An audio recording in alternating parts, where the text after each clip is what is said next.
My name is Linda Tessler. I was one of those children that for some unknown reason, I just didn't learn to read. I was the first child of devoted parents. My mother read to me every night. My father worked his way through college on a GI Bill. Education was important. I was excited about going to school. I wanted to do my homework well and carefully. And despite all those things, I just kept getting placed farther and farther back in the reading groups, and I didn't know why. I wasn't picking up the things that the other students were getting. Fate played a very strange trick on me for my first year, and my first grade teacher's name was Miss Von Zaghetti. Yes, you got it. I couldn't hear the difference between that and spaghetti. And as you're going to find out tonight, that this inability to hear the difference, it's technically we call it phonological awareness, is one of the cornerstones of being dyslexic. Everything was not great, but okay. By the time third grade came around, I remember that they handed me a worksheet as they would do, and I couldn't even read the instructions, let alone to do the work, and I was so frustrated that I took my pencil and I just scraped across it, and I scraped so hard that I ripped the page.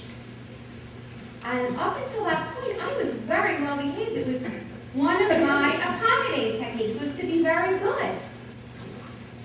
And I thought, oh my gosh, what's going to happen to me? I have ripped, not if I'm not on the assignment, I've ripped the paper. No one said anything. Then I realized that there was going to be this silent secret that nobody was going to talk about. And at that point, I started to take my feelings, my depressed feelings of inadequacy and feelings of inferiority and frustration, I started to push them down, and I started to develop a bravado, a facade of who I was, hiding my secret. I guess there's a part of me that stands up here tonight. There's a little girl inside that I'm afraid to stand here too long because I don't want you to see that little girl that really wasn't supposed to do much. That little girl that was remediated and nothing really worked.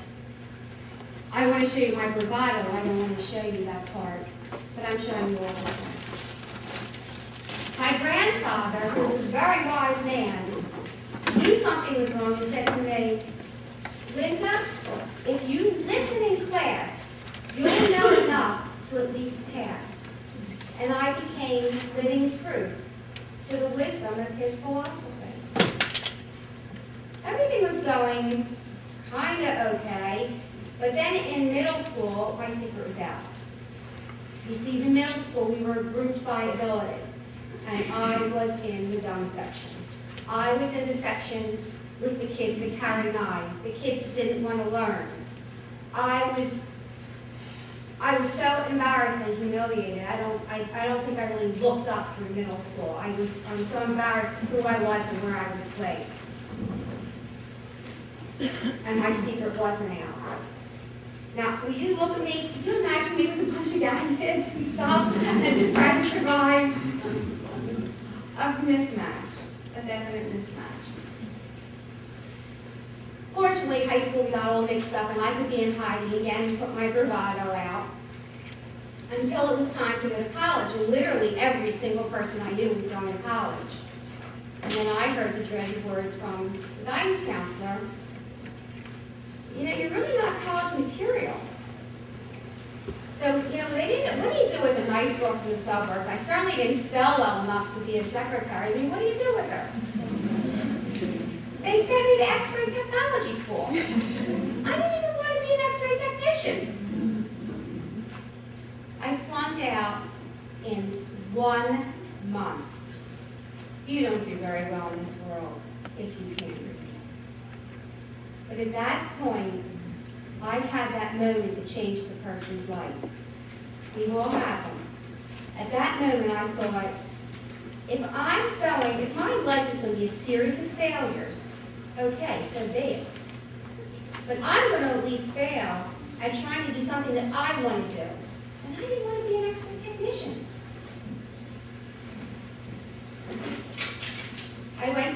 school. I went right here to St. Joe's. I took 2 courses. I took psychology. I worked inordinately hard at ACE, and I took English because I knew if I was going to flunk out of college, that it was going to be on English. And I studied for that English exam. But you can't really study for an English exam. You're supposed to be learning this your whole life. The night of the exam, the whole class is pulled into the classroom, and they're all seated, and the teacher says, Linda, I'd like to speak to you out in the hallway. We walk out, and he looks at me and he said, do they speak a foreign language at home? I lied.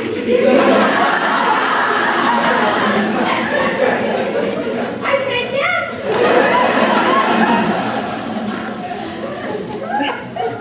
True. Giving all cards.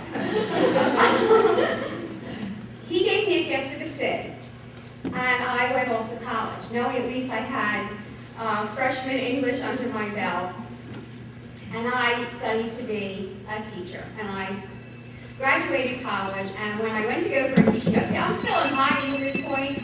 I went to go for a teaching job. I knew I could not accept anything over 2nd grade because they would read better than I. So I played a game with my kids, and they loved it. I said, if anybody can find a spelling mistake that Mrs. Tessler makes, you're going to get extra credit. And the whole year, the kids think this is the greatest. So do I. Strangely enough, I was a good teacher. I loved learning. And to keep your teaching credits at that point, you had to go for your master's. And I came right here to Villanova. And I took 6 years to get my master's because I'm probably still reading on about a 3rd grade level. And I got a 4.0, and I was loving it. I loved getting the information in. You are so deprived. If you can't get any of the written language in, you don't know very much. It's hard to say something terribly intelligent when you don't have access to the printed word. I was eating up down school. I loved it. I wanted to get my doctorate. Had a 4.0, went and took the graduate record exams. I did horribly. Surprise. But at that point in history, people were starting to talk about dyslexia. Bruce Jenner had been in the media, and he had stepped forward, and I thought, gee, maybe that's what could be. And truly, this was the scariest thing. One of the scariest things I ever did in my life was to drive myself, and being a 33-year-old mother of 2, driving myself to a psychologist to be tested, not knowing if he's going to document, you're really not too smart, or what he found out is that I'm severely dyslexic. With that, I then got the graduate record exams read to me, and I scored like a normal doctoral candidate and had no problem getting into my doctoral program. I had a diagnosis. I'm dyslexic. I found the International Dyslexia Association.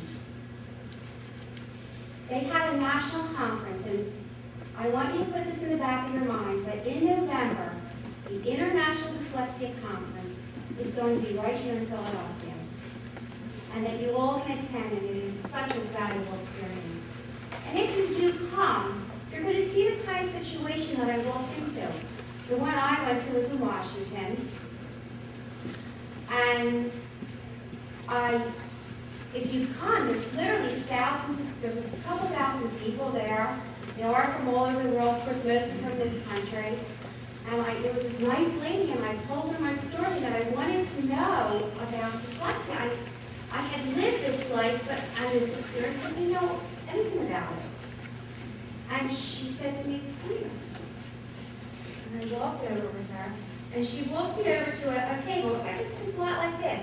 And on it are what's called the Annals of Dyslexia, the International Dyslexia Association's journals. And she said to me, the whole story's there. I said, oh my gosh, what a thrill to find out what it was that I was experiencing. But then I found out that the annals were not on tape, and I had no access to finding out what was in those books. Real tears came to my eyes. I didn't let anyone see it.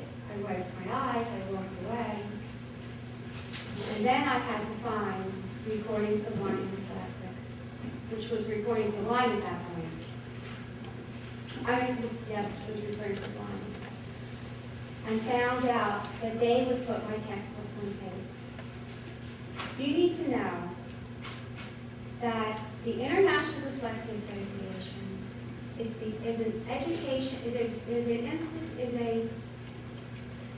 a group of people that are dedicated to the education and research for dyslexia, and that's one of the sponsors. You also need to know that Recording for Blind Dyslexia is another nonprofit that takes and puts textbooks on tape. Thousands of volunteers in 31 studios all over this country go and read textbooks and put them on tape. So that we now have almost 100,000 of this country's textbooks on tape. My doctorate would not have been possible without Recording for Blind Dyslexia. And don't misunderstand me. Books on tape do not make it easy. It is hard. It takes you longer to listen to a book. It's a skill. You need to develop the skill. But books on tape make it possible. When I realized that I had done this, I knew I wasn't the only one. If I had done this, there had to be other people out there that had my experience and had somehow succeeded anyway. My doctorate was then with famous and prominent people who had overcome learning disabilities. I interviewed Arthur Ox Sulzberger, publisher of the New York Times. He's dyslexic. Unbelievable. Harvey Firestein, award-winning playwright, dyslexic. Then I was doing the interviews, and they started talking about the gift of dyslexia in the book, believing a gift. And Bruce Jenner talked about how dyslexia taught him to be persevering. Senator Mike Gravel told me dyslexia taught him to be an excellent problem solver. A man named Richard White, who is actually renowned in psychiatry for making major breakthroughs, he said, no, I was able to make these contributions because of my dyslexia. He said, it's kind of like I have three-dimensional vision. It's like I can see around the corner. He says, all my colleagues, they're all trying to solve the problem the same way. He says, but I go about it a different way, and I make great breakthroughs.